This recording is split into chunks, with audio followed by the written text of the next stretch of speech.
every organization has a culture. Yeah.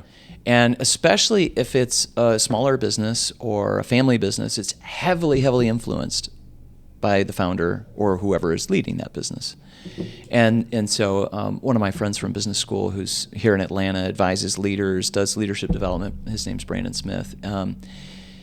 He discovered that if you look at the values in a business, at least 50%, at least half the values in an organization can be explained by the life story, the upbringing, the childhood of the founder.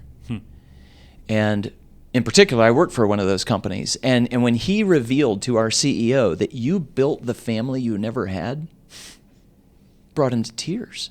The CEO wasn't trying to make it about himself. He wasn't magnanimous. He was extremely hardworking. Yep. Guess what? That company really values hard work. But he poured his heart into everything. And then before Brandon would tell him what the company's values were, they had hired him to do a study of the culture. Yeah. He said, tell me about your upbringing. And when he found out this guy had grown up, he'd been in and out of foster care. He had gone to tons of schools. He had grown up literally on the streets of Atlanta.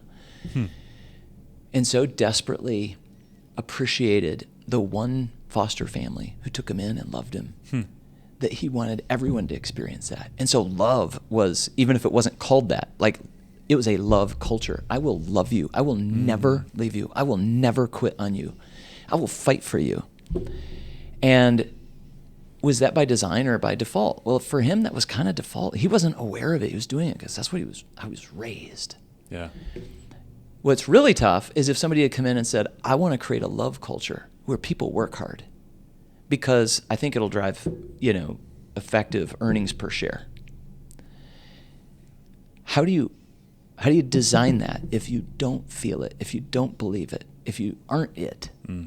And that's where I think people can even get their design wrong, is they can try to do something because it sounds good.